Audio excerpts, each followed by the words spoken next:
ಓಂ ಸಹನಾವವತು ಸಹನೋ ಭುನಕ್ತು ಸಹ ವೀರ್ಯಂ ಕರವಾವಹೈ ತೇಜಸ್ವಿನಾವಧೀತಮಸ್ತು ಮಾ ವಿದ್ವಿಷಾವಹೈ. ಓಂ ಶಾಂತಿ ಶಾಂತಿ ಶಾಂತಿ. ಗುರು ಬ್ರಹ್ಮ ಗುರು ವಿಷ್ಣು ಗುರುದೇವೋ ಮಹೇಶ್ವರಃ ಗುರು ಸಾಕ್ಷಾತ್ ಪರಬ್ರಹ್ಮ ತಸ್ಮೈ ಶ್ರೀ ಗುರವೇ ನಮಃ. ತಸ್ಮೈ ಶ್ರೀ ಗುರವೇ ನಮಃ.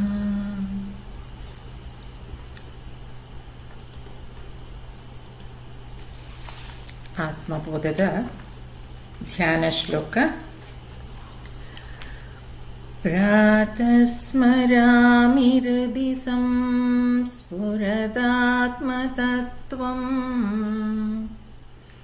ಸಚ್ಚಿತ್ ಸುಖಂ ಪರಮಹಂಸಗತಿಂ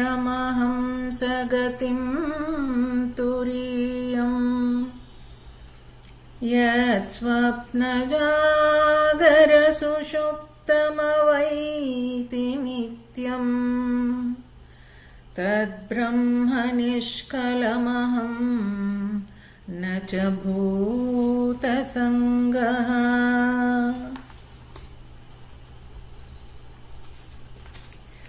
ಶಂಕರಾಚಾರ್ಯರ ಪ್ರಕರಣ ಗ್ರಂಥ ಆತ್ಮಬೋಧ 32ನೇ ಶ್ಲೋಕ ನಾವು ನೋಡಬೇಕಿತ್ತು.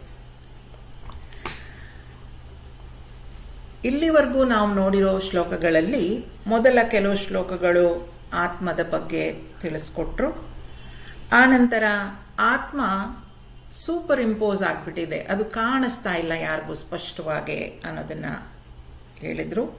ಅದಾನಂತರ ಆತ್ಮ ಎಲ್ಲ ಕಡೆ ಪರ್ವೇಸಿವ್, ಆತ್ಮ ಒಂದೇ ಇರೋದು, ಉಳಿದದ್ದೆಲ್ಲ ಜೀವಾತ್ಮಗಳು ಬೇಕಾದಷ್ಟಿರ್ಬೋದು, ಆದರೆ ಎಲ್ಲವನ್ನು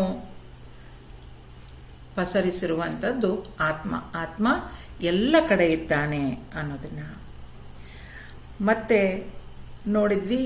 ನಾವು ಆತ್ಮನನ್ನು ತಪ್ಪಾಗಿ ತಿಳ್ಕೊಂಡ್ಬಿಟ್ಟಿದ್ವಿ, ಯಾವುದನ್ನೋ ಆತ್ಮ ಅಂದ್ಕೊಂಡ್ಬಿಟ್ಟಿದ್ವಿ, ಜೀವಾತ್ಮ ಯಾವುದು ಪರಮಾತ್ಮ ಯಾವುದು ಅನ್ನೋದು ಸ್ಪಷ್ಟ ಮಾಡಿಕೊಟ್ರು. ಅದಾದ ನಂತರ ಆತ್ಮವನ್ನು ನೋಡಲಿಕ್ಕೆ ಬೇರೆ ಬೆಳಕಿನ ಶಕ್ತಿ ಬೇಕಾಗಿಲ್ಲ, ಅದು ತಾನೇ ಪ್ರಕಟಗೊಳ್ಳುತ್ತೆ ಅಂತ ಹೇಳಿದರು. ಸೆಲ್ಫ್ ರಿವೀಲ್ ಅಂತ. ಈಗ ಒಂದು ದೀಪವನ್ನು ನೋಡಲಿಕ್ಕೆ ಇನ್ನೊಂದು ದೀಪ ಬೇಕಾಗಿಲ್ಲ ಅನ್ನೋದನ್ನು ತಿಳಿಸ್ಕೊಟ್ರು. ಈಗ ಈ 31ನೇ ಶ್ಲೋಕ ಅಂದರೆ 32ನೇ ಶ್ಲೋಕದಿಂದ 39ನೇ ಶ್ಲೋಕದವರೆಗೂ ಕಂಟೆಂಪ್ಲೇಷನ್, ವೇದಾಂತಿಕ್ ಕಂಟೆಂಪ್ಲೇಷನ್ ಅಂದರೆ ನಿಧಿಧ್ಯಾಸನ. ಈಗ ನಮಗೆ ಗೊತ್ತಾಗಿದೆ ಆತ್ಮ ಏನು ಹೇಗೆ ಅಂತ, ಅದನ್ನು ನಿಧಿಧ್ಯಾಸನದ ಮೂಲಕ ತಿಳ್ಕೊಳ್ಳೋದು ಹೇಗೆ ಅಂತ ಮುಂದಿನ ಶ್ಲೋಕಗಳಲ್ಲಿ ಹೇಳ್ತಾ ಹೋಗ್ತಾರೆ. 32ನೇ ಶ್ಲೋಕ ನೋಡೋಣ.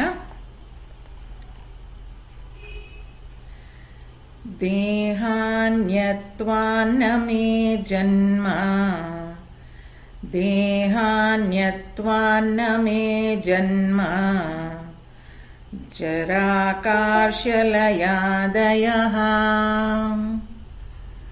ಜರಾಕಾರ್ಷ್ಯಲಯಾದಯಃ ಶಬ್ದಾದಿವಿಷಯೈ ಸಂಗೋ ಶಬ್ದಾದಿವಿಷಯೈ ಸಂಗೋ ನಿರಿಂದ್ರಿಯತಯಾ ನ ಚ ನಿರಿಂದ್ರಿಯತಯಾ ನ ಚ. ನಾನು ದೇಹಕ್ಕಿಂತ ಬೇರೆಯಾದುದರಿಂದ ಹುಟ್ಟು, ಸಾವು, ಮುಪ್ಪು ಮೊದಲಾದವುಗಳು ನನಗಿಲ್ಲ. ನಾನು ಇಂದ್ರಿಯ ರಹಿತನಾದುದರಿಂದ ಶಬ್ದ, ಸ್ಪರ್ಶ ಮೊದಲಾದ ವಿಷಯಗಳ ಸಂಗ ನನಗಿಲ್ಲ. ಈಗ ನಾವು ತಿಳ್ಕೊಳ್ಬೇಕಾಗಿರೋದು ಆತ್ಮನನ್ನ. ಈಗ ಆತ್ಮ ಏನು ಹೇಳ್ತಾ ಇದೆ, ನನಗೆ ಇದ್ರ ಯಾವುದರ ಸಂಘವೂ ಇಲ್ಲ ಅಂತ. ಅದನ್ನು ನಾವು ಅರ್ಥ ಮಾಡ್ಕೊಳ್ಬೇಕಾಗಿರೋದು ಹೇಗೆ ಅಂದರೆ, ಈಗ ವೇದಾಂತದ ಅಧ್ಯಯನದಲ್ಲಿ 3 ಮುಖ್ಯ ಸ್ಟೆಪ್ಸ್, ಹೆಜ್ಜೆಗಳು: ಶ್ರವಣ, ಮನನ, ನಿಧಿಧ್ಯಾಸನ. ಶ್ರವಣ ಅಂದರೆ ಸುಮ್ಮನೆ ಕೇಳಿಸ್ಕೊಳ್ಳೋದಲ್ಲ, ಅಂದರೆ ಆತ್ಮನನ್ನು ತಿಳ್ಕೊಳ್ಳೋದಕ್ಕೆ ಗೈಡೆಡ್ ಲಿಸನಿಂಗ್ ಅಂತ ಹೇಳ್ಬೋದು. ಸರಿಯಾದ ರೀತಿಯಲ್ಲಿ ಕೇಳಿಸ್ಕೊಳ್ಳುವಂಥದ್ದು. ಅದು ನಮಗೆ ಸಹಾಯ ಏನಕ್ಕಾಗಬೇಕು? ನಮ್ಮ ಆತ್ಮನನ್ನು ತಿಳ್ಕೊಳ್ಳೋದಕ್ಕೆ ಸರಿಯಾಗಿ ಸಹಾಯ ಮಾಡಬೇಕು. ಅದಕ್ಕೆ ಶ್ರವಣ ಅಂತ ಹೇಳ್ತೀವಿ. ಮನನ ಅಂತ ಹೇಳಿದ್ರೆ ಅಲ್ಲಿ ಕೆಲವು ಸಂಶಯಗಳಿರುತ್ತೆ ನಮಗೆ. ಈಗ ಶಾಸ್ತ್ರ ಒಂದು ಹೇಳ್ತಾ ಇದೆ, ನಾನೇನೋ ಅರ್ಥ ಮಾಡ್ಕೊಂಡಿದ್ದೀನಿ, ಅಥವಾ ಶಾಸ್ತ್ರ ಹೇಳ್ತಾ ಇರೋದು ನನಗೆ ಸರಿಯಾದ ರೀತಿಯಲ್ಲಿ ಅರ್ಥ ಆಗ್ತಾ ಇಲ್ಲ, ಅಲ್ಲಿ ನನಗೆ ಡೌಟ್ಸ್ ಇದೆ. ಅದನ್ನು ಕ್ಲಿಯರ್ ಮಾಡ್ಕೊಳ್ಳೋದಕ್ಕೆ ಸಂಶಯಗಳಿದೆ. ಆ ಸಂಶಯವನ್ನು ಏನದು ಸಂಶಯ ನಿವಾರಣೆ ಮಾಡ್ಕೊಳ್ಳೋದಕ್ಕೆ ಮನನ ಆಗಬೇಕು. ಹಾಗಾಗಿ ಮನನ ಆದಮೇಲೆ ನಿಧಿಧ್ಯಾಸನ ಆಗಬೇಕು. ನಿಧಿಧ್ಯಾಸನ ಅಂತಂದರೆ ಅದು ಅನುಭವಕ್ಕೆ ಬರಬೇಕು. ಅದನ್ನು ಈಗ ನಾವೇನು ತಿಳ್ಕೊಂಡಿದ್ದೀವಿ ಅದನ್ನು ನಾವು ಅಳವಡಿಸ್ಕೊಳ್ಬೇಕು. ಅದಕ್ಕೆ ಸಾಮಾನ್ಯವಾಗಿ ಒಂದು ಕತೆ ಹೇಳ್ತಾರೆ, ಎಲ್ಲ ನೀವು ಕೇಳಿರೋ ಕತೆನೇ. ಈ ಒಂದು ಸಿಂಹದ ಮರಿ ಇರುತ್ತಂತೆ. ಆ ಸಿಂಹದ ಮರಿ ಹೇಗೋ ಹೋಗಿ ಈ ಕುರಿಮರಿಗಳ ಜೊತೆ ಸೇರ್ಕೊಂಡ್ಬಿಡುತ್ತೆ. ಈ ಕುರಿಮರಿಗಳ ಜೊತೆ ಸೇರ್ಕೊಂಡ ಕೂಡಲೇ ಅದು ಕುರಿ ಥರನೇ ಬೆಳೆಯೋಕ್ಕೆ ಶುರು ಆಗ್ಬಿಟ್ಟಿರುತ್ತೆ.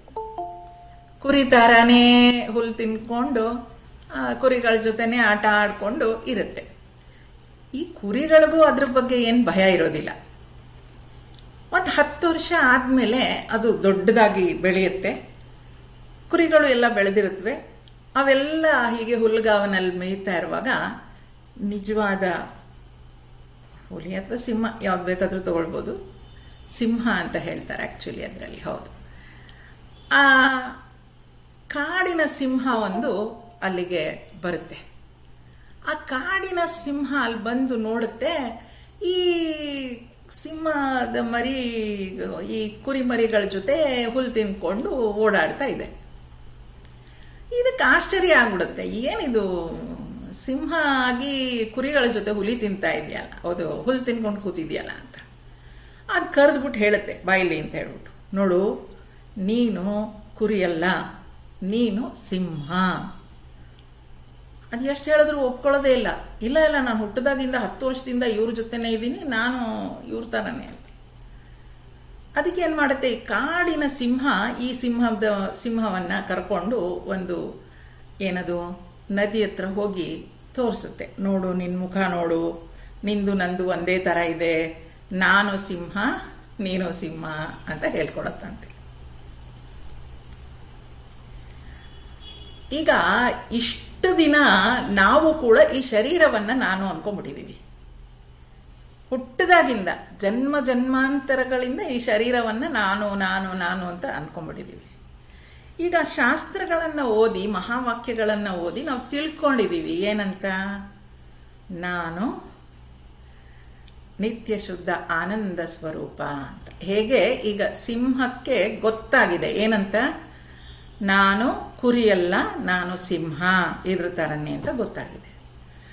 10 ವರ್ಷಗಳಿಂದ ಹಾಗೆ ಬೆಳೆದಿದ್ದ ಸಿಂಹಕ್ಕೆ ಒಂದು ಸಲ ಹೇಳಿದ್ರೆ ತಕ್ಷಣ ಗೊತ್ತಾಗೋಗ್ಬಿಡುತ್ತಾ? ಓಕೆ ನಾನು ಇವಾಗ ಸಿಂಹ ಅಂತ ಹೇಳ್ಕೊಂಡು ಓಡಾಡ್ಕೊಳಕ್ಕೆಲ್ಲಾಗತ್ತೆ. ಅದು ತಿಳಿದ ಮೇಲೂ ಕೂಡ ತಿರ್ಗಾ ಅದು ಕುರಿಗಳ ಜೊತೆನೆ ಮೇಯ್ಲಿಕ್ಕೆ ಹೋಗಿದೆ. ಅದು ಪ್ರತಿದಿನ ಹೋಗಿ ತನ್ನ ಮುಖವನ್ನು ಆ ನದಿಯಲ್ಲೋ ಕೊಳದಲ್ಲೋ ನೋಡಿಕೊಂಡು ಹೌದು ನಾನು ಸಿಂಹ ಅಂತ ಖಾತ್ರಿ ಮಾಡ್ಕೊಳ್ಬೇಕು. ಅಲ್ಲಿವರೆಗೂ ಅದು ಹೋಗಿ ನೋಡ್ಕೊಳ್ಬೇಕು. ಇಲ್ಲದಿದ್ದರೆ ಒಂದೇ ದಿವಸದಲ್ಲಿ ಆಗುವಂಥದ್ದಲ್ಲ. ಈಗ ನಮಗೂ ಕೂಡ ಹಾಗೆ ಆಗಿದೆ. ಇಷ್ಟು ವರ್ಷ ನಾವು ಶರೀರ ಅಂತ ಅಂದ್ಕೊಂಡು ಏನು ಬಂದಿದ್ದೀವಿ, ಒಂದು ಸಲ ನೀನು ನಿತ್ಯ ಶುದ್ಧ ಆನಂದ ಸ್ವರೂಪ ಅಂತ ಹೇಳಿದ ಕೂಡಲೇ ತಕ್ಷಣ ಎಲ್ಲ ಒಪ್ಕೊಳಕ್ಕಾಗತ್ತೆ? ಆಗಲ್ಲ. ಆ ನಿತ್ಯ ಶುದ್ಧ ಆನಂದ ಸ್ವರೂಪ ನಾನು ಅನ್ನೋದು ನನಗೆ ಗೊತ್ತಾಗಬೇಕಾದ್ರೆ ನಿಧಿಧ್ಯಾಸನ, ಹೇಗೆ ಸಿಂಹ ಹೋಗಿ ಮತ್ತೆ ಅಲ್ಲಿ ಹೋಗಿ ನೋಡ್ಕೊಳ್ಬೇಕೋ ಹಾಗೆ ನಾವು ಕೂಡ ನಮ್ಮ ಮುಖವನ್ನು ಮತ್ತೆ ನೋಡ್ಕೊಳ್ಬೇಕು. ಎಲ್ಲಿ? ನಿಧಿಧ್ಯಾಸನದಲ್ಲಿ ನಾನು ನಿತ್ಯ ಶುದ್ಧ ಆನಂದ ಸ್ವರೂಪ ಅನ್ನೋದನ್ನು ಮನದಟ್ಟು ಮಾಡ್ಕೊಳ್ತಾ ಹೋಗಬೇಕು. ಅದಕ್ಕೆ ಏನೇನು ನೋಡಿ, ಈಗ ಮೊದಲು ಶ್ರವಣ, ಮನನ, ನಿಧಿಧ್ಯಾಸನ. ಈಗ ನಿಧಿಧ್ಯಾಸನದಲ್ಲೂ ನಾನು ಕೂತ್ಕೊಳ್ಬೇಕಾದ್ರೆ ಮೆಡಿಟೇಷನ್ ಅಂತ ಅಂದರೆ ಅಲ್ಲಿ ಸ್ವಲ್ಪ ಮನಸ್ಸು ನಂದು ಸಮಾಧಾನ ಶಾಂತಗೊಳ್ಬೇಕು, ಅದು ಮುಖ್ಯ. ಅದರಿಂದ ಮೆಡಿಟೇಷನ್ ಅಂದರೆ ಅದು ನಿಧಿಧ್ಯಾಸನದ ಪ್ರಾರಂಭ ಅಷ್ಟೇ, ಅದೇ ನಿಧಿಧ್ಯಾಸನ ಅಲ್ಲ. Meditation is only A preparation. ಮನಸ್ಸು ಪ್ರಶಾಂತ ಮಾಡ್ಕೊಳ್ತೀವಿ ಕೂತ್ಕೊಂಡು. ಆ ಮನಸ್ಸು ಪ್ರಶಾಂತ ಆಗಿ ಸೈಲೆಂಟ್ ಆದಾಗ, ಒಂದು 5 ಅಭ್ಯಾಸ ಆಗಿದ್ರೆ ಅದೊಂದು 5 ನಿಮಿಷಕ್ಕೆ ಸೈಲೆಂಟ್ ಆಗಿಬಿಡತ್ತೆ. ಅದು ಸೈಲೆಂಟ್ ಆದಮೇಲೆ ನನಗೆ ವಿಚಾರಗಳು ಬರುತ್ತೆ. ಏನಂತ? ಈ ವಿಚಾರಗಳು ಏನಂತ? ಇದು ನಾನು ದೇಹಕ್ಕಿಂತ ಬೇರೆಯಾದುದರಿಂದ ಹುಟ್ಟು, ಸಾವು, ಮುಪ್ಪು ಮೊದಲಾದವುಗಳು ನನಗಿಲ್ಲ. ಅದನ್ನು ವಿಚಾರ ಮಾಡಬೇಕು. ಈಗ ನಿಧಿಧ್ಯಾಸನ ಶ್ರವಣ ಕೇಳಿದ್ದೀನಿ, ಇದನ್ನು ಡೌಟ್ಸ್ ಎಲ್ಲ ಕ್ಲಿಯರ್ ಆಗಿದೆ, ಮನನ ಮಾಡ್ಕೊಂಡಿದ್ದೀನಿ. ಹೌದು, ನಾನು ನಿತ್ಯಶುದ್ಧ ಆನಂದ ಸ್ವರೂಪ ಅಂತ. ನಿಧಿಧ್ಯಾಸನಕ್ಕೆ ಕೂತ್ಕೊಂಡಾಗ ಮನಸ್ಸು ಮೊದಲ 5 ನಿಮಿಷ ಪ್ರಶಾಂತ ಆಗುತ್ತೆ. ಆಮೇಲೆ ಇಲ್ಲಿ ವಿಚಾರ ಬರುತ್ತೆ. ಏನಂತ? ಈ ವಿಚಾರ ಮಾಡಬೇಕು, ನನಗೆ ಹುಟ್ಟಿಲ್ಲ, ನನಗೆ ಸಾವಿಲ್ಲ, ಮುಪ್ಪಿಲ್ಲ, ನನಗೆ ಗೊತ್ತಾಗ್ತಾ ಇದೆಯಾ? ಅದು ಯಾವುದು ಗೊತ್ತಾಗ್ತಾ ಇಲ್ಲ. ಆದ್ದರಿಂದ ನಾನು ನಿತ್ಯ ಶುದ್ಧ ಆನಂದ ಸ್ವರೂಪ ಅನ್ನೋದನ್ನು ಅಭ್ಯಾಸ ಮಾಡ್ಕೊಳ್ತಾ ಹೋಗಬೇಕು. ಅಲ್ಲಿ ಆ ಸೈಲೆನ್ಸಲ್ಲಿ, ಆ ನಿಶ್ಶಬ್ದತೆಯಲ್ಲಿ ನಾನು ಮೆಡಿಟೇಷನ್ ಕೂತ್ಕೊಂಡಾಗ ಆ ನಿಶ್ಶಬ್ದತೆಯಲ್ಲಿ ನನಗದು ಅನ್ನಿಸ್ಬೇಕು. ಏನಂತ? ನಾನು ಹುಟ್ಟಿದ್ದು ನನಗೆ ಅನುಭವಕ್ಕೆ ಬಂದಿದೆಯಾ? ಇಲ್ಲ. ಹಾಗಾದರೆ ಮುಪ್ಪು ನನಗೆ ವಯಸ್ಸಾಗಿದೆ ಅಂತ ನನಗೆ ಅನ್ನಿಸ್ತಾ ಇದೆಯಾ? ಇಲ್ಲ. ನಾನು ಶರೀರ ಭಾವ ಹೊಂದಿದಾಗ ಅದೆಲ್ಲ ಗೊತ್ತಾಗ್ತಾ ಇದೆ. ಶರೀರ ಭಾವ ಹೊಂದಿಲ್ಲದೆ ಇದ್ದರೆ ನನಗದು ಯಾವುದರ ಅನುಭವ ಕೂಡ ಇಲ್ಲ. ಅದಕ್ಕೆ ಸ್ವಾಮೀಜಿಯವರು ಒಂದು ಉದಾಹರಣೆ ಇನ್ನೊಂದು ಹೇಳ್ತಾರೆ. ಅವ್ರು ತೋರಿಸುವಂಥ ಒಂದು ಇದು ಆತ್ಮ ಅಂತ ಅಂದ್ಕೊಂಡ್ರೆ, ಇದಕ್ಕೊಂದು ಕ್ರಿಸ್ಟಲ್ ಕ್ಲಿಯರ್, ಇದು ಏನೂ ಇಲ್ಲ, ಕ್ರಿಸ್ಟಲ್ ಇದು. ಇದ್ರ ಹಿಂದೆ ಒಂದು ಆರೆಂಜ್ ಕಲರ್ ಬಟ್ಟೆ ಇಟ್ಟರೆ ಈ ಕ್ರಿಸ್ಟಲ್ ಕೂಡ ಆರೆಂಜ್ ಆಗಿ ಕಾಣಿಸುತ್ತೆ, ಕೇಸರಿ ಬಣ್ಣ. ಹೀಗೆ ಕಾಣಿಸ್ತಿದೆ ಅಂತಂದರೆ ಈ ಕೇಸರಿ ಬಣ್ಣಕ್ಕೂ ಮತ್ತು ಈ ಕ್ರಿಸ್ಟಲ್ಗೂ ಏನು ಸಂಬಂಧ ಇದೆ? ಅಥವಾ ಇದನ್ನು ತೆಗಿಲಿಕ್ಕೆ ಏನು ಮಾಡಬೇಕು? ಏನು ಮಾಡಬೇಕಾಗಿಲ್ಲ, ಅದಲ್ಲಿ ಇದು ಕ್ರಿಸ್ಟಲ್ ಕ್ಲಿಯರ್ ಅನ್ನೋದು ತಿಳ್ಕೋಬೇಕಷ್ಟೆ. ಹಾಗೆ ಈ ಕಾನ್ಷಿಯಸ್ನೆಸ್ ಏನು ಹೇಳ್ತೀವಿ, ಈ ಆತ್ಮನ ಹಿಂದೆ ಸುಖ, ದುಃಖ, ಸಾವು, ನೋವು ಏನಿದ್ರೂ ಅದು ಆತ್ಮನದ್ದೇ ಅಂತ ಅನ್ನಿಸ್ಬಿಡುತ್ತೆ. ಅದು ಆತ್ಮನದ್ದಲ್ಲ, ಆತ್ಮ ನಿತ್ಯ ಶುದ್ಧ ಆನಂದ ಸ್ವರೂಪ ಅಂತ ತಿಳ್ಕೊಳ್ಳೋದೇ ನಾವು ನಿಧಿಧ್ಯಾಸನದಲ್ಲಿ ಮಾಡುವಂತಹ ಪ್ರಯತ್ನ. ಈಗ ಆತ್ಮ ಏನು ಹೇಳ್ತಾ ಇದೆ? ನಾನು ದೇಹಕ್ಕಿಂತ ಬೇರೆಯಾದುದರಿಂದ ಹುಟ್ಟು, ಸಾವು, ಮುಪ್ಪು ಮೊದಲಾದವುಗಳು ನನಗಿಲ್ಲ. ನಾನು ಇಂದ್ರಿಯ ರಹಿತನಾದುದರಿಂದ ಶಬ್ದ, ಸ್ಪರ್ಶ ಮೊದಲಾದ ವಿಷಯಗಳ ಸಂಗ ನನಗಿಲ್ಲ. ಇದು ಯಾವುದು ನನಗೆ? ಶಬ್ದ, ಸ್ಪರ್ಶ, ರೂಪ, ರಸ, ಗಂಧ ಕೂಡ ಈ ಕಾನ್ಷಿಯಸ್ನೆಸ್ಗೆ, ನಿತ್ಯ ಶುದ್ಧ ಆನಂದ ಸ್ವರೂಪಕ್ಕೆ ಇಲ್ಲ ಅಂತ. ಹೇಗಪ್ಪ ಅಂದರೆ, ಈಗ ನಿದ್ರೆಯಲ್ಲಿ ಆತ್ಮ, ಜೀವಾತ್ಮ ಇದೆ, ಆದರೆ ನಮಗಿದ್ರ ಯಾವುದರ ಅನುಭವವೂ ಆಗ್ತಾ ಇಲ್ಲ. ಅದೇ ಎಚ್ಚರದಲ್ಲಿ ನನಗೆ ಆದರೆ ಅದೇ ಆತ್ಮಬೋಧ. ಆತ್ಮಬೋಧ ಅಂದರೆ ಏನು? ಆತ್ಮಜ್ಞಾನ. ಆತ್ಮಜ್ಞಾನ, ಆತ್ಮಾನುಭವ. ಆತ್ಮಜ್ಞಾನ ಈಗ ನಾನು ಹೇಳ್ತಾ ಇರೋದು. ಆತ್ಮಾನುಭವ ಅಂದರೆ ಅದು ನನ್ನ ಅನುಭವಕ್ಕೆ ಬರುವಂಥದ್ದು. ಏನದು? ನಾನು ನಿತ್ಯ ಶುದ್ಧ ಆನಂದ ಸ್ವರೂಪ. ನಿದ್ರೆಯಲ್ಲಿ ನನಗೆ ಯಾವ ಸುಖ ಸಿಕ್ಕಿರುತ್ತೋ ಅದೇ ಎಚ್ಚರದಲ್ಲಿ ಸಿಗೋದಾದರೆ ಅದೇ ಆತ್ಮ ಅನುಭವ. ಆದ್ದರಿಂದ ಅದು ಯಾವುದು ನಾನಲ್ಲ, ಅದನ್ನು ನಿಧಿಧ್ಯಾಸನದ ಮೂಲಕ, ಹೇಗೆ ಈ ಸಿಂಹ ಹೋಗಿ, ಈಗ ನಾ ಹೇಳಿದೆ, ಆ ಸಿಂಹದ ಮರಿಗೆ ತಾನು ಕಾಡಿನ ಸಿಂಹದಂತೆ ತನಗೂ ಶಕ್ತಿ ಇದೆ ಅಂತ ಗೊತ್ತಾಗಬೇಕಾದ್ರೆ ಅದು ಹೋಗಿ ಹೋಗಿ ನೋಡ್ಕೊಳ್ಬೇಕು. ಆಧ್ಯಾತ್ಮದ ಅಧ್ಯಯನದಲ್ಲಿ ನಮ್ಗೆ ಇಂಥದ್ದು ಯಾವುದಾದ್ರೂ ಸ್ವಲ್ಪ ಮಟ್ಟಿಗೆ ಸಿದ್ಧಿಸಬೇಕು ಅನ್ನೋದಾದರೆ ಮಿನಿಮಮ್ 40 ದಿನ ತಪಸ್ಸು ಮಾಡಬೇಕಂತೆ. 40 ದಿನನಾದರೂ ಅದು ಅಭ್ಯಾಸ ಮಾಡಬೇಕಂತೆ. ಆವಾಗ ಅದು ನಮಗೆ ಸ್ವಲ್ಪ ಕೈಗೆ ಸಿಗುತ್ತೆ ಅಂತ ಗುರುಗಳು ಹೇಳ್ತಾರೆ.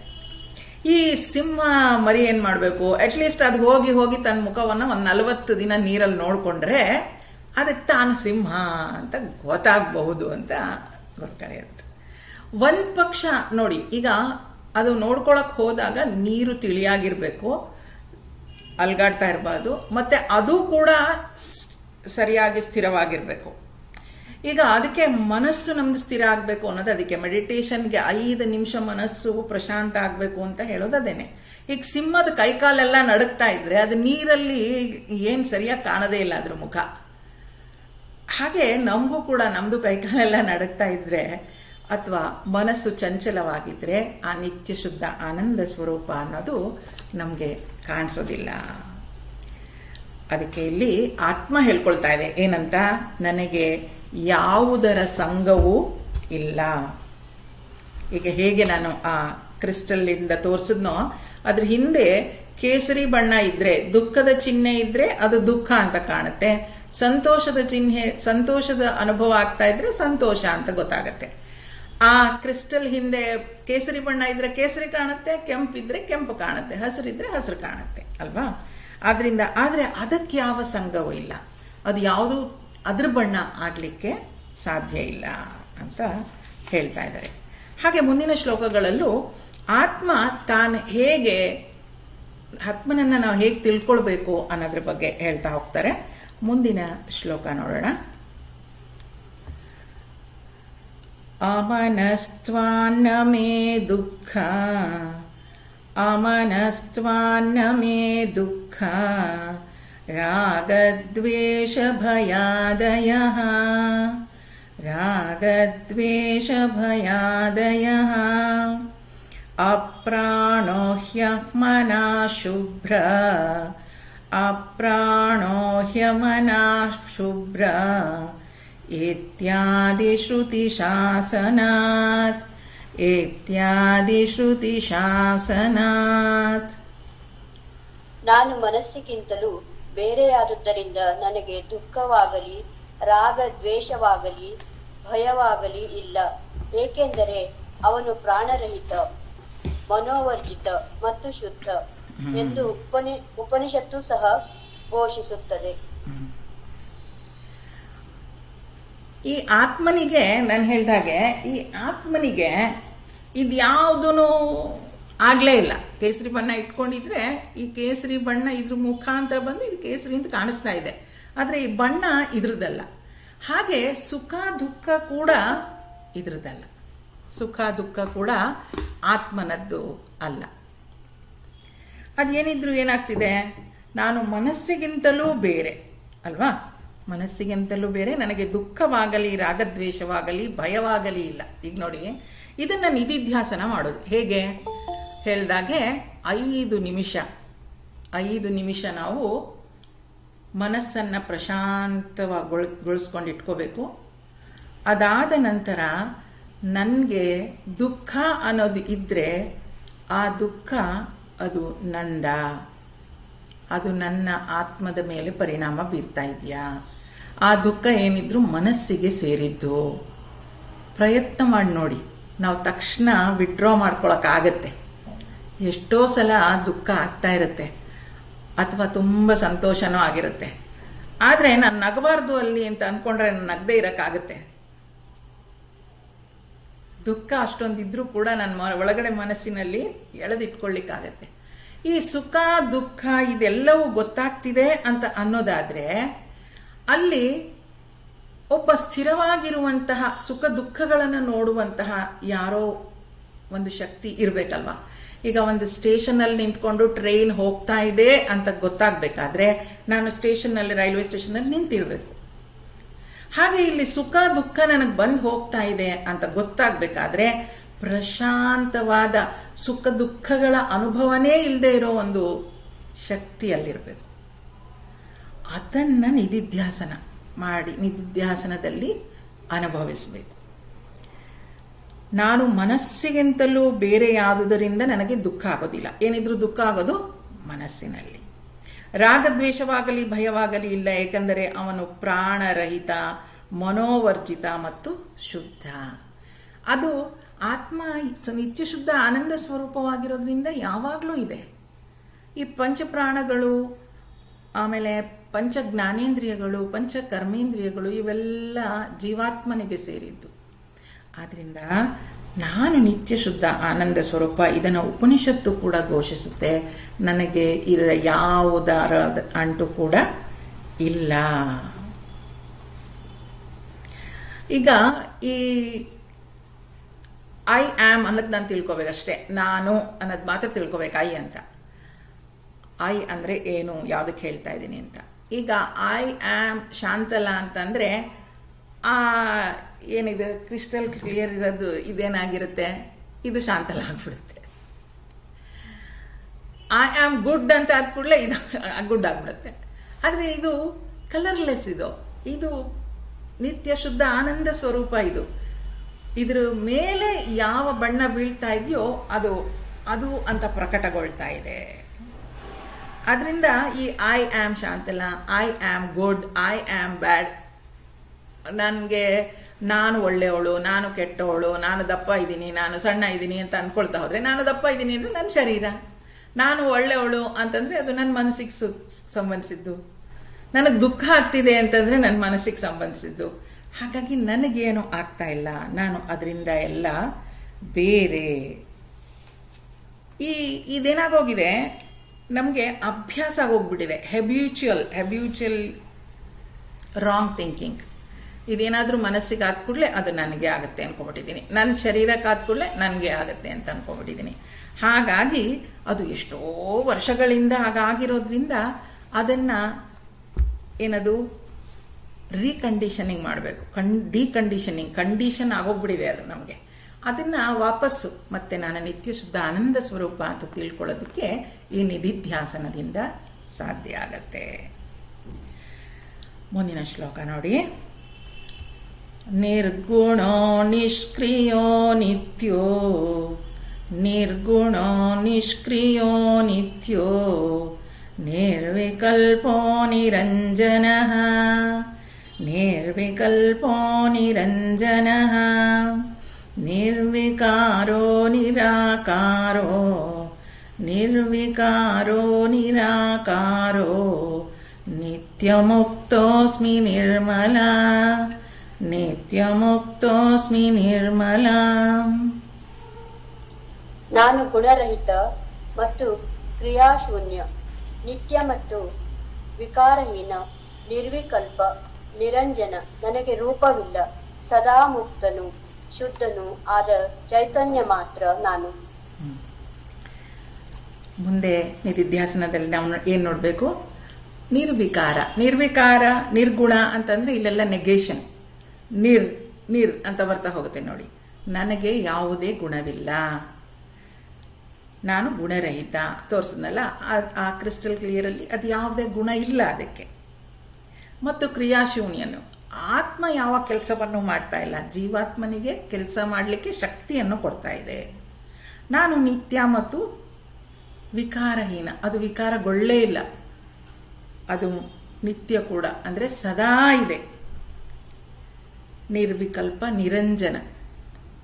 ನಿರಂಜನ ಅಂದರೆ ಧೂಳು ಅಂತ ಕೂಡ ಹೇಳ್ತಾರೆ, ಅದು ಕೂಡ ನಾನಲ್ಲ.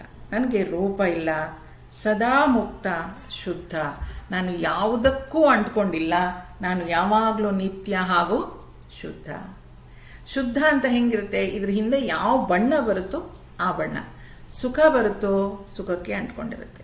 ನಾನು ವಯಸ್ಸಾಗಿದ್ದೀನಿ ಅಂತ ಅಂದ್ಕೊಳ್ಳುತ್ತೋ, ನಾನು ಹೇಳ್ತಾ ಇದ್ದೆ ಯಾವಾಗಲೂ, ಈ ಆತ್ಮ ಅನ್ನುವುದು ಶರೀರದ ಜೊತೆ ತಾದಾತ್ಮ್ಯವನ್ನು ಹೊಂದಿದ್ರೆ ನಾನು ಶರೀರ ಅಂತಾಗತ್ತೆ, ಮನಸ್ಸಿನ ಜೊತೆ ತಾದಾತ್ಮ್ಯ ಹೊಂದಿದ್ರೆ ನಾನು ಮನಸ್ಸು ಅಂತಾಗತ್ತೆ.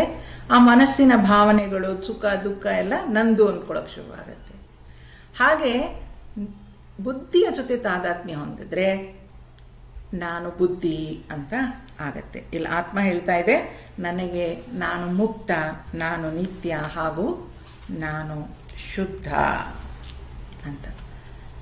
ಅಂದರೆ ನಾನಿದು ಯಾವುದಕ್ಕೂ ಅಂಟ್ಕೊಳ್ತಾ ಇಲ್ಲ ಅಂತ ಆತ್ಮ ತನ್ನ ಬಗ್ಗೆ ಹೇಳ್ಕೊಳ್ತಾ ಇರೋದು. ಅದನ್ನು ನಾವು ನಿಧಿಧ್ಯಾಸನದ ಮೂಲಕ ಅನುಭವಿಸಬೇಕು. ಮುಂದೆ ಹೇಳ್ತಾ ಹೋಗ್ತಾ ಇದೆ ನೋಡಿ, ಆಚಾರ್ಯರೇನು ಹೇಳ್ತಾರೆ ಆತ್ಮದ ಬಗ್ಗೆ. ಅಹಮಾಕಾಶವತ್ ಸರ್ವಂ, ಅಹಮಾಕಾಶವತ್ ಸರ್ವಂ, ಬಹಿರಂತರ್ಗತೋಚ್ಯತಃ, ಬಹಿರಂತರ್ಗತೋಚ್ಯುತಃ ಸದಾ ಸರ್ವಸಮಶುದ್ಧೋ ಸದಾ ಸರ್ವಸಮಶುದ್ಧೋ ನಿಸ್ಸಂಗೋ ನಿರ್ಮಲೋಚಲಃ ನಿಸ್ಸಂಗೋ ನಿರ್ಮಲೋಚಲಃ. ಆಕಾಶದಂತೆ ನಾನು ಸಕಲ ವಸ್ತುಗಳ ಹೊರಗೂ ಒಳಗೂ ತುಂಬಿದ್ದೇನೆ. ಸಕಲರಲ್ಲಿಯೂ ಸಮಾನನು, ಚ್ಯುತಿ ಇಲ್ಲದವನು ಆದ ನಾನು ಶುದ್ಧ, ಸಂಗರಹಿತ, ನಿರ್ಮಲ ಮತ್ತು ಅಚಲ.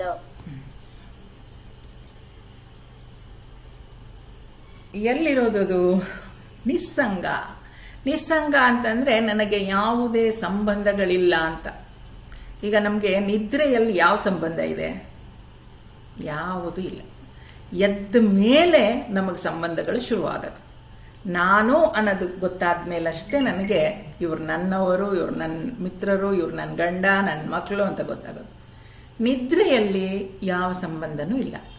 ಹಾಗಾಗಿ ನಿದ್ರೆಯಲ್ಲಿ ಹೇಗೆ ಇದೆಲ್ಲವೂ ಅಸಂಗವೋ ಎಚ್ಚರದಲ್ಲೂ ಕೂಡ ಅದು ಹಾಗೇ ಇರೋದು. ಆದರೆ ಆ ಆತ್ಮ ಮತ್ತು ಜೀವಾತ್ಮನ ನಡುವೆ ಏನದು ಐ ಥಾಟ್, ಐ ವೃತ್ತಿ, ನಾನು ಅನ್ನೋ ವೃತ್ತಿ ಎದ್ದು ಇದೆಲ್ಲವೂ ನಂದು ಅಂತ ಬಂಧಿಸ್ತಾ ಇದೆ. ಆದರೆ ಆತ್ಮ ಹೇಳ್ತಾ ಇದೆ, ನಾನು ಇದು ಯಾವುದಕ್ಕೂ ಸಂಘವನ್ನು ಯಾವುದಕ್ಕೂ ಅಂಟ್ಕೊಂಡಿಲ್ಲ. ನಾನು ಇದೆಲ್ಲದರಿಂದ ಬೇರೆಯಾಗಿದ್ದೀನಿ. ನನಗೆ ಯಾವ ಸಂಬಂಧಗಳು ಇಲ್ಲ. ಆದ್ದರಿಂದ ಆ ನಾನು ನಾನು ಅಂತ ಏನು ಹೇಳ್ತಾ ಇದ್ದೀನಿ? ನಿತ್ಯ ಶುದ್ಧ ಆನಂದ ಸ್ವರೂಪ ನಾನು. ಇದೆಲ್ಲವನ್ನು, ಪ್ರತಿಯೊಂದು ವಿಚಾರವನ್ನು ಒಂದೊಂದೇ ಮೆಡಿಟೇಟ್ ಮಾಡಿ ಅನುಭವಿಸಬೇಕು ಅಂತ ಹೇಳ್ತಾರೆ. ಈಗ ಕಣ್ಣು ಮುಚ್ಕೊಂಡು ಕೂತ್ಕೊಂಡು ನಾನು ಶರೀರನ ಅಲ್ಲ, ನಾನು ಮನಸ್ಸ ಅಲ್ಲ, ನಾನು ಬುದ್ಧಿಯ ಅಲ್ಲ, ಹಾಗಾದರೆ ನಾನು ಯಾರು? ನಾನು ನಿತ್ಯ ಶುದ್ಧ ಆನಂದ ಸ್ವರೂಪ, ನಾನು ಸರ್ವವ್ಯಾಪಿಯಾಗಿದ್ದೀನಿ ಅಂತ ತಿಳ್ಕೊಂಡು ನಾವು ನಿಧಿಧ್ಯಾಸನ ಮಾಡುವಾಗ ಈ ಶರೀರ ಅನ್ನೋದು ಕೂಡ ನಮ್ಮ ಅನುಭವಕ್ಕೆ ಬರೋದಿಲ್ಲ. ನಾನು ನಿತ್ಯ ಶುದ್ಧ ಆನಂದ ಸ್ವರೂಪ, ಸರ್ವವ್ಯಾಪಿ, ಆಕಾಶದಂತೆ ನಾನು ಸಕಲ ವಸ್ತುಗಳ ಹೊರಗೂ ಇದ್ದೀನಿ ಅನ್ನೋ ಅನುಭವ ನಮ್ದಾಗತ್ತೆ. ಬರೀ ನಿತ್ಯ ಶುದ್ಧ ಆನಂದ ಅಲ್ಲ, ನಾನು ಎಲ್ಲ ಕಡೆಯೂ ಇದ್ದೀನಿ ಅನ್ನೋ ಅನುಭವ ಆಗತ್ತೆ. ಅದು ನಿಧಿಧ್ಯಾಸನದಿಂದ ಪಡ್ಕೊಳ್ಳುವಂಥದ್ದು. ಮುಂದಿನ 2-3 ಶ್ಲೋಕಗಳು ಕೂಡ ಆತ್ಮನ ಈ ನಿಧಿಧ್ಯಾಸನ ಅದು ಮಾಡ್ಕೊಳ್ಳೋದು. ಈಗ ಹೇಗೋ ನಮಗೆ ಪಂಚೇಂದ್ರಿಯಗಳು, ಪಂಚಜ್ಞಾನೇಂದ್ರಿಯಗಳು, ಪಂಚಕರ್ಮೇಂದ್ರಿಯಗಳು ಎಲ್ಲ ಗೊತ್ತಿರೋದ್ರಿಂದ ಅವುಗಳನ್ನು ಇದು ನಾನಲ್ಲ ಅಂತ ಅನ್ನೋದು ಆತ್ಮನಲ್ಲಿ ಗೊತ್ತಾಗ್ತಾ ಹೋಗಬೇಕು ನಿಧಿಧ್ಯಾಸನದಲ್ಲಿ. ಮುಂದಿನ ಶ್ಲೋಕದಲ್ಲಿ ಹೇಳ್ತಾರೆ, ಮತ್ತೆ ಅದೇ ವಿಚಾರ ಮುಂದುವರಿಯುತ್ತೆ. ನಿತ್ಯ ಶುದ್ಧ ವಿಮುಕ್ತೈಕಂ ನಿತ್ಯ ಶುದ್ಧ ವಿಮುಕ್ತೈಕಂ ಅಖಂಡಾನಂದಮದ್ವಯಂ ಅಖಂಡಾನಂದಮದ್ವಯಂ ಸತ್ಯಂ ಜ್ಞಾನಮನಂತಂ ಯತ್ ಸತ್ಯಂ ಜ್ಞಾನಮನಂತಂ ಯತ್ ಪರಂ ಬ್ರಹ್ಮಾಹಮೇವ ತತ್ ಪರಂ ಬ್ರಹ್ಮಾವಮೇವ ತತ್. ನಿತ್ಯವು, ಶುದ್ಧವು, ಮುಕ್ತವು, ಅಖಂಡವು, ಅದ್ವಯವು, ಸತ್ಯ ಜ್ಞಾನ ಅನಂತ ಸ್ವರೂಪವೂ ಆದ ಬ್ರಹ್ಮವೇ ನಾನು. ಹೇಗಿದ್ದಾನೆ ಆ ಬ್ರಹ್ಮ? ಅವನು ನಿತ್ಯ, ಯಾವಾಗಲೂ ಇದ್ದಾನೆ. ಶುದ್ಧ, ಅತ್ಯಂತ ಶುದ್ಧವಾಗಿದ್ದಾನೆ. ಮುಕ್ತ, ಅವನು ಯಾವುದಕ್ಕೂ ಅಂಟುಕೊಂಡೇ ಇಲ್ಲ, ಮುಕ್ತನಾಗಿದ್ದಾನೆ ಎಲ್ಲದರಿಂದ. ಅಖಂಡ, ಅಖಂಡ ಅಂದರೆ ಪೂರ್ತಿಯಾಗಿದ್ದಾನೆ. ಈ ಅಖಂಡ ಅನ್ನೋದರ ಅನುಭವ ನಮಗೆ ಆದರೆ ಅಲ್ಲಿ ಅಜ್ಞಾನ ನಾಶ ಆಗೋಗುತ್ತೆ. ನಮಗೆ ನಾವು ಪೂರ್ಣರಲ್ಲ, ಅಖಂಡರಲ್ಲ ಅಂತ ಅಂದ್ಕೊಂಡೇ ಸಂಗ್ರಹ ಬುದ್ಧಿ ನಮಗೆ ಬರೋದು. ಹೊರಗಿನ ವಸ್ತುಗಳನ್ನು ಸಂಗ್ರಹಿಸಿ ನನ್ನನ್ನು ನಾನು ಪೂರ್ಣ ಮಾಡ್ಕೊಳ್ತೀನಿ ಅಂತ ಅಂದ್ಕೊಳ್ಳೋದು. ಅದ್ವಯ, ನಾನು ಅದ್ವಯ ಅಲ್ಲ, ಅದ್ವಯ ನಾನು. ಸತ್ಯ ಜ್ಞಾನ ಅನಂತ ಸ್ವರೂಪವೂ ಆದ ಬ್ರಹ್ಮವೇ ನಾನು. ಆ ಬ್ರಹ್ಮ ಅನ್ನುವಂಥದ್ದು ಹೇಗಿದೆ? ಸತ್ಯ ಜ್ಞಾನ. ಸತ್ಯ ಅಂತ ಅಂದರೆ ಹಿಂದೆನೂ ಇತ್ತು, ಈಗಲೂ ಇತ್ತು, ಮುಂದೆನೂ ಇರುತ್ತೆ. ಜ್ಞಾನ ಅದೇ ಜ್ಞಾನ, ಅನಂತವಾದದ್ದು ಅದೇ ಬ್ರಹ್ಮ, ಅದೇ ಪರಬ್ರಹ್ಮ ಸ್ವರೂಪ, ಅದೇ ಬ್ರಹ್ಮ ಅಂತ ಹೇಳಿ ಆಚಾರ್ಯರು ಹೇಳ್ತಾರೆ. ಅದನ್ನು ಮತ್ತೆ ನಿಧಿಧ್ಯಾಸನದಿಂದ ಮಾಡ್ಕೊಳ್ಬೇಕು. ಮೊದಲೆಲ್ಲ ಏನೋ ಶರೀರ ನಾನಲ್ಲ, ಮನಸ್ಸು ನಾನಲ್ಲ, ಬುದ್ಧಿ ನಾನಲ್ಲ ಅನ್ನೋದನ್ನ ತಿಳ್ಕೊಂಡ್ವಿ. ಈಗ ಆ ಬ್ರಹ್ಮ ಯಾವುದಾಗಿರ್ಬೇಕು, ಅದೆಲ್ಲ ಅಲ್ಲ ಅಲ್ಲ ಅಂತ ಅಂದರೆ ಅಲ್ಲಿಗೆ ನಿಲ್ಲಿಸ್ಬಿಡೋಕ್ಕಾಗಲ್ಲ. ಹಾಗಾದರೆ ಯಾವುದದು ಆ ಆತ್ಮ ಅನ್ನುವಂಥದ್ದು? ಶರೀರ ಅಲ್ಲ, ಮನಸ್ಸಲ್ಲ, ಬುದ್ಧಿ ಅಲ್ಲ ಅಂದರೆ ಆತ್ಮ ಅನ್ನುವಂಥದ್ದು ಯಾವುದು ಅಂತ ಗೊತ್ತಾಗಬೇಕು. ಅದು ಯಾವುದು ಅಂತ ಗೊತ್ತಾಗಬೇಕಾದ್ರೆ ಅದು ನಿತ್ಯ ಶುದ್ಧ ಆನಂದ ಸ್ವರೂಪ, ಸರ್ವವ್ಯಾಪಿಯಾದ ಪರಮಾತ್ಮ ಅನ್ನೋದು ಗೊತ್ತಾಗತ್ತೆ. ಮುಂದಿನ ವಿಚಾರ. ಏವಂ ನಿರಂತರಾಭ್ಯಸ್ತ ಏವಂ ನಿರಂತರಾಭ್ಯಸ್ತ ಬ್ರಹ್ಮೈವಾಸ್ಮೀತಿ ವಾಸನಾ ಬ್ರಹ್ಮೈವಾಸ್ಮೀತಿ ವಾಸನಾ ಹರತ್ಯ ವಿದ್ಯಾ ವಿಕ್ಷೇಪಾನ್ ಹರತ್ಯ ವಿದ್ಯಾ ವಿಕ್ಷೇಪಾನ್ ರೋಗಾನಿವರಸಾಯನಂ ರೋಗಾನಿವರಸಾಯನಂ.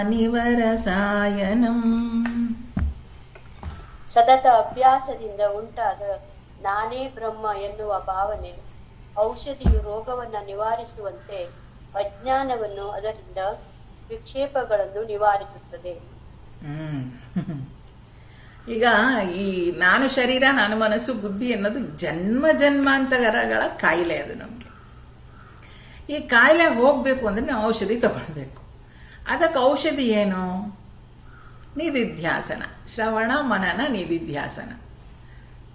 ಆ ನಿಧಿಧ್ಯಾಸನ ಅನ್ನುವಂಥದ್ದು ಯಾವತ್ತೋ ಒಂದಿನ ಮಾಡ್ತೀನಿ ಆಗಲ್ಲ. ನಾನು ಹೇಳಿದ್ನಲ್ವ, ಆ ಸಿಂಹದ ಮರಿ ಅದು ಸಿಂಹ ಆದಾಗ ಅದು ಸಿಂಹ ಅಂತ ಗೊತ್ತಾಗಬೇಕಂದ್ರೆ ಅದು ಪ್ರತಿದಿನ ಹೋಗಿ ಆ ನೀರಲ್ಲಿ ತನ್ನ ಮುಖ ನೋಡ್ಕೊಳ್ಬೇಕು. ಆವಾಗ ಅದು ಒಂದು 40 ದಿನ ಅಂತ ನಮ್ಗೆ ಹೇಳ್ತಾರೆ, ಅದಕ್ಕೆ ಎಷ್ಟು ದಿನ ಬೇಕೋ ಗೊತ್ತಿಲ್ಲ. ಆವಾಗ ಅದು ನಾನು ಸಿಂಹ ಅಂತ ಅನ್ಕೊಳಕ್ಕೆ ಶುರು ಮಾಡುತ್ತೆ. ಈಗ ನಮಗೆ ಈ ನಿಧಿಧ್ಯಾಸನ, ಶ್ರವಣ ಮನನ ನಿಧಿಧ್ಯಾಸನ ಪ್ರತಿದಿನ ಮಾಡಬೇಕು. ಈಗ ನೋಡಿ, ಕೊಲೆಸ್ಟ್ರಾಲ್ ಕಡಿಮೆ ಆಗೋಕ್ಕೆ ಈಗಂತೂ ಅದೆಲ್ಲ ಇದೆಯಲ್ವ, ಏನೋ ಒಂದು ಔಷಧಿ ಕೊಡ್ತಾರೆ. ಅದು ಎಷ್ಟು ದಿನ ತೊಗೊಳ್ಳೋದು? ತೊಗೊಳ್ತಾನೆ ಇರಬೇಕು. ಶುಗರ್ಗೆ ಇನ್ಸುಲಿನ್ ತೊಗೊಳ್ಳೋದು ಹೇಳ್ತಾರೆ, ಎಷ್ಟು ದಿನ ತೊಗೊಳ್ಬೇಕು? ತೊಗೊಳ್ತಾನೆ ಇರಬೇಕು. ಯಾವುದಾದ್ರೂ ಆಗಲಿ ಒಂದು ಔಷಧಿ ಈ ಥರ ಒಂದು ಕಾಯಿಲೆಗೆ ತೊಗೊಳ್ಬೇಕು ಅನ್ನೋದಿದ್ರೆ ತೊಗೊಳ್ತಾನೆ ಇರಬೇಕು. ಅದರಿಂದ ತೊಂದರೆ ಏನಿದೆ? ಏನಿಲ್ಲ, ಇನ್ನಷ್ಟು ದಿನ ಚೆನ್ನಾಗಿ ಬದುಕ್ತೀನಿ ಅಂತ ಅಷ್ಟೇ. ಹಾಗೆ ಈ ನಿಧಿಧ್ಯಾಸನವನ್ನು ಎಷ್ಟು ದಿನ ಮಾಡಬೇಕು? ಅದು ನಮಗೆ ಆತ್ಮ ಸಾಕ್ಷಾತ್ಕಾರ ಆಗುವವರೆಗೂ. ಈ ಮೆಡಿಟೇಷನ್ ಎಷ್ಟೊತ್ತು ಮಾಡಬೇಕು, ಯಾವಾಗ ಮಾಡಬೇಕು?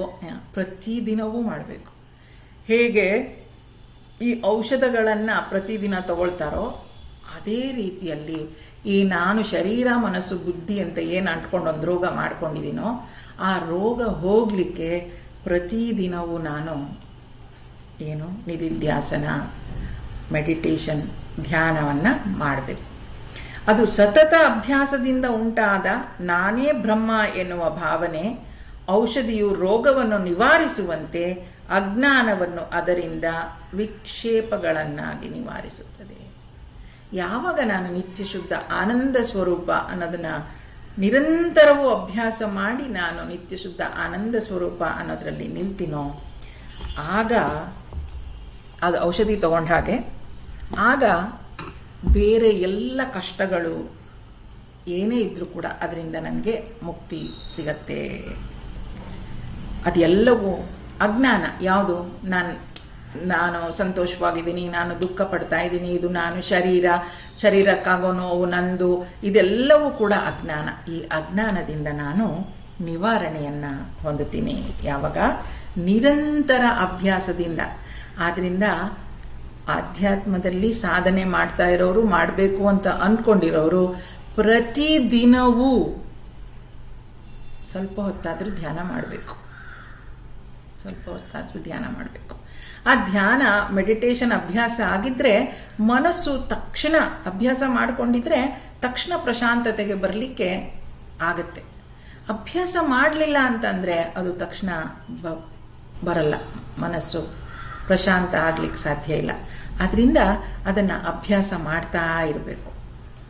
ಆ ಥರ ಅಭ್ಯಾಸ ಮಾಡ್ತಾ ಇದ್ದರೆ ಆ ನಿಧಿಧ್ಯಾಸನ ಕೂಡ ಅಲ್ಲಿಂದ ಮುಂದಕ್ಕೆ ಬರುತ್ತೆ. ಆ ನಿಧಿಧ್ಯಾಸನ ಮಾಡಿಕೊಂಡು ನಾನು ಬ್ರಹ್ಮ, ನಿತ್ಯ ಶುದ್ಧ ಆನಂದ ಸ್ವರೂಪ ಅನ್ನೋದನ್ನು ತಿಳ್ಕೊಳ್ಬೇಕು.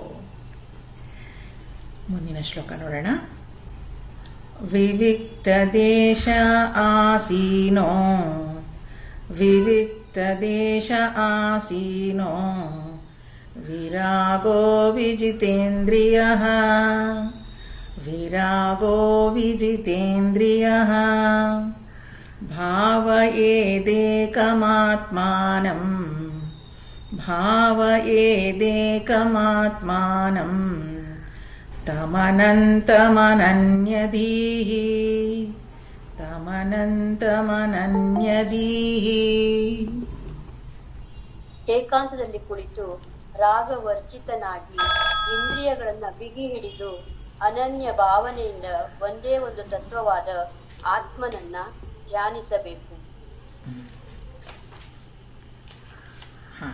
ಈ ಇನ್ನೊಂದು ವಿಚಾರ ಇಲ್ಲಿ,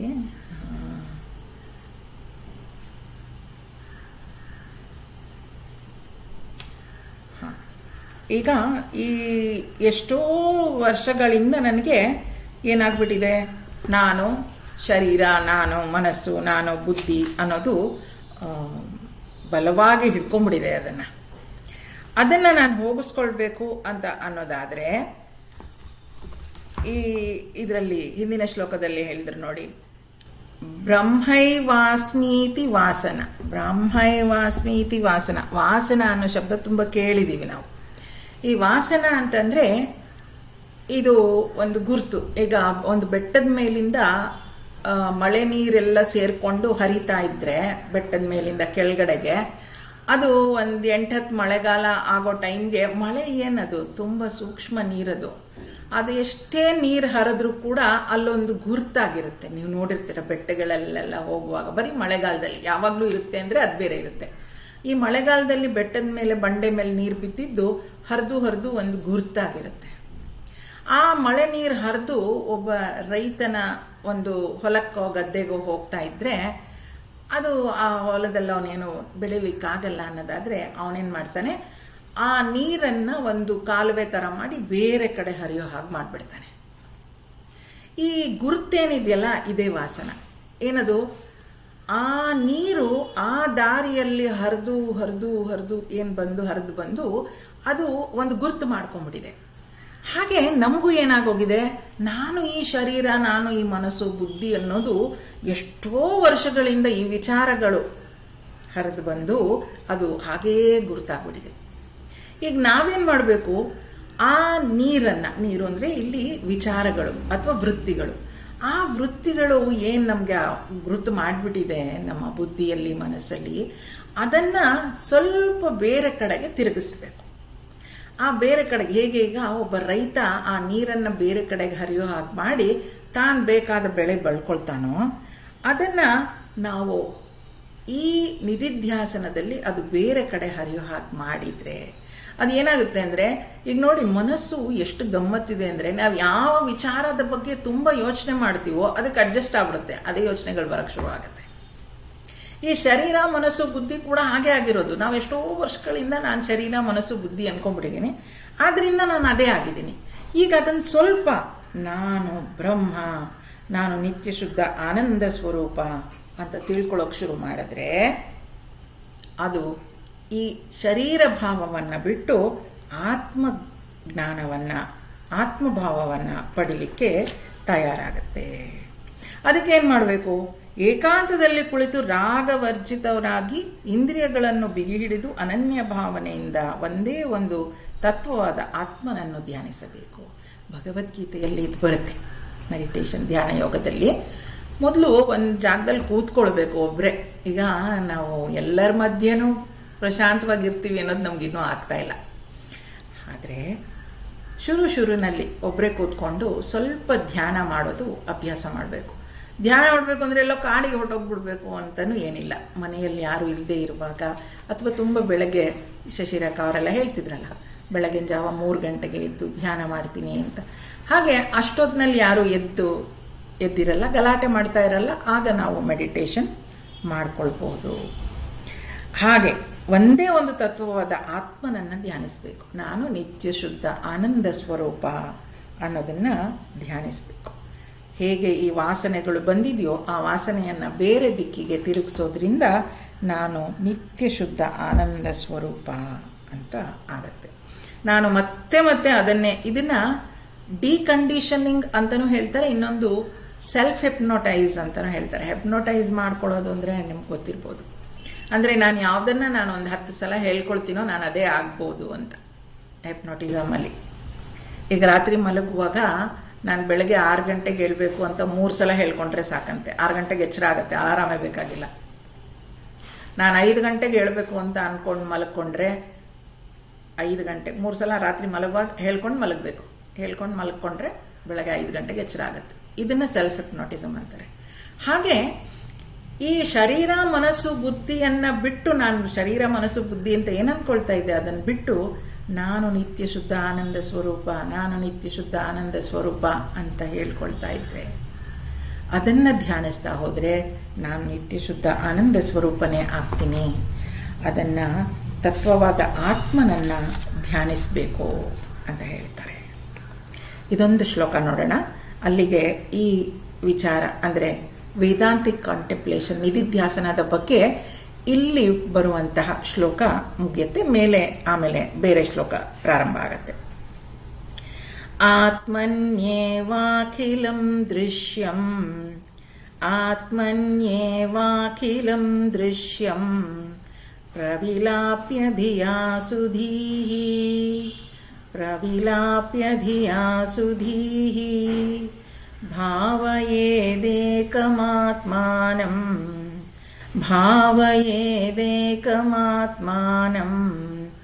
ನಿರ್ಮಲಾಕಾಶವತ್ ಸದಾ, ನಿರ್ಮಲಾಕಾಶವತ್ ಸದಾ. ಬುದ್ಧಿವಂತರಾದವರು ಹೊರಗೆ ಕಾಣುವ ಸಕಲ ದೃಶ್ಯ ಜಗತ್ತನ್ನ ವಿವೇಚನೆಯಿಂದ ಆತ್ಮನನ್ನು ಲೀನಗೊಳಿಸಿ ಆಕಾಶದಂತೆ ನಿರ್ಲಿಪ್ತನಾದ ಆತ್ಮನನ್ನೇ ಸತತವಾಗಿ ಚಿಂತಿಸಬೇಕು. ನಾನು ನಿತ್ಯ ಶುದ್ಧ ಆನಂದ ಸ್ವರೂಪ ಅನ್ನೋದ್ರ ಬಗ್ಗೆ ಚಿಂತಿಸ್ತಾ ಹೋಗ್ಬೇಕು. ಹೇಗೆ ಅಂದರೆ ಇದೆಲ್ಲವೂ ಆಗ್ತಾ ಇರೋದು ಬರೀ ವಿಚಾರಗಳಿಂದ, ಅದನ್ನೇ ವಾಸನೆ ಅಂತ ಹೇಳೋದು. ಅದೇ ಥಾಟ್ ಫ್ಲೋ. ಅದು ಸ್ಟ್ರಾಂಗ್ ಆಗಿ ನಮಗೆ ಶರೀರ ಮನಸ್ಸು ಬುದ್ಧಿ ಅಂತ ಆಗ್ಬಿಟ್ಟಿದೆ. ಈಗ ಒಂದು ಮಡಕೆ ನಮ್ಮ ಕೈಯಲ್ಲಿದ್ದರೆ, ಸಣ್ಣ ಮಡಕೆ ಇರುತ್ತೆ ಅಂತ ಇಟ್ಕೊಳ್ಳಿ, ಮಣ್ಣಿನ ಮಡಕೆ. ಆ ಮಣ್ಣಿನ ಮಡಕೆ ಅದು ಒಂದು ರೂಪ ಸಿಕ್ಕಿದೆ, ಈಗ ಆಕಾರ ಅದಕ್ಕೆ. ಅದನ್ನು ಒಡೆದು ಹಾಕಿದ್ರೆ ಏನಾಗುತ್ತೆ? ಮಣ್ಣಾಗುತ್ತೆ. ಮಡಕೆಯನ್ನು ಒಡಿಬೋದು, ಆದರೆ ಮಣ್ಣನ್ನು ಒಡಿಲಿಕ್ಕಾಗಲ್ಲ. ಒರಿಜಿನಲ್ ಇದು ಮಣ್ಣು. ಹಾಗೆ ನಮ್ಮ ಒಡವೆಗಳನ್ನು ಕರಗಿಸ್ಬೋದು, ಕರಗಿಸಿದ್ರೆ ಅದು ಚಿನ್ನ ಆಗುತ್ತೆ. ಚಿನ್ನವನ್ನು ನಾಶ ಮಾಡಲಿಕ್ಕೆ ಸಾಧ್ಯ ಇಲ್ಲ. ಹಾಗೆ ನಮ್ಮಲ್ಲಿರುವ ಈ ವಿಚಾರಗಳು, ವೃತ್ತಿಗಳೇನಿದೆ, ನಾನು ಶರೀರ, ನಾನು ಮನಸ್ಸು, ನಾನು ಬುದ್ಧಿ, ನಾನಿದು, ನಾನದು ಅನ್ನೋದು ಏನೇನಿದೆ ಅದನ್ನೆಲ್ಲ ಒಡೆದು ಹಾಕ್ಬಿಟ್ರೆ ಅದು ನಿತ್ಯ ಶುದ್ಧ ಆನಂದ ಸ್ವರೂಪ ಅನ್ನೋದರಲ್ಲಿ ನಿಂತು ಬಿಡುತ್ತೆ. ಇವೆಲ್ಲವೂ ವಿಚಾರಗಳಷ್ಟೇ, ಅದು ಬೇರೆ ಏನೂ ಅಲ್ಲ. ನಾನು ಈ ಶರೀರವನ್ನು ನಾನು ಅಂತ ಅಂದ್ಕೊಂಡಿದ್ದೀನಿ, ಈಗ ನಾನು ಈ ಶರೀರ ನಾನಲ್ಲ ಅಂತ ಅಂದ್ಕೊಳ್ಬೇಕು. ಹೇಗೆ ಈ ಮಡಕೆಯನ್ನು ಒಡೆದು ಹಾಕಿದರೆ ಆ ಮಣ್ಣು ಪರ್ಮನೆಂಟ್ ಆಗಿರುತ್ತೋ, ಆ ಮಣ್ಣು ಅದನ್ನು ಹಾಳು ಮಾಡಲಿಕ್ಕೆ ಆಗೋದೇ ಇಲ್ವೋ, ಹಾಗೆ ನಮ್ಮ ವಿಚಾರಗಳು ಮಡಕೆ ಇದ್ದಾಗೆ, ಅದು ಆರೋಪಗಳು ತಗೊಂಡ್ಬಿಟ್ಟಿದೆ. ಅದನ್ನು ಒಡೆದ ತಕ್ಷಣ ನಿತ್ಯ ಶುದ್ಧ ಆನಂದ ಸ್ವರೂಪ ಅನ್ನೋದು ಅನುಭವಕ್ಕೆ ಬರುತ್ತೆ. ಇದು ವೇದಾಂತಿಕ್ ಅಂದರೆ ಅಧ್ಯಾತ್ಮದ ನಿಧಿಧ್ಯಾಸನ. ಇದನ್ನು ಅಭ್ಯಾಸ ಮಾಡಬೇಕು. ನಾವು ವಿಚಾರ ತಿಳ್ಕೊಳ್ಳೋದು ಬೇರೆ, ಆತ್ಮಜ್ಞಾನ ಬೇರೆ, ಆತ್ಮಾನುಭವ ಬೇರೆ. 31ನೇ ಶ್ಲೋಕದವರೆಗೂ ಆತ್ಮಜ್ಞಾನ ನಮಗೆ ಕೊಟ್ಟರು, ಅದು ಹೀಗಿರುತ್ತೆ, ಹೀಗೆ ಮಾಡಬೇಕು ಅಂತಿಲ್ಲ. ಅದರ ಅನುಭವ ನಾನು ಪಡ್ಕೊಳ್ಬೇಕು ಅನ್ನೋದಾದರೆ ಶ್ರವಣ ಆದಮೇಲೆ ಮನನ ಮತ್ತು ನಿಧಿಧ್ಯಾಸನವನ್ನು ಮಾಡಬೇಕು ಅಂತ ಶಂಕರಾಚಾರ್ಯರು ಆತ್ಮಬೋಧದಲ್ಲಿ ಹೇಳಿದ್ದಾರೆ. ಒಳ್ಳೆಯದು, ಅಲ್ಲಿಗೆ ನಿಲ್ಲಿಸಿರ್ತೀನಿ. ಮತ್ತೆ ಮುಂದುವರಿಸೋಣ.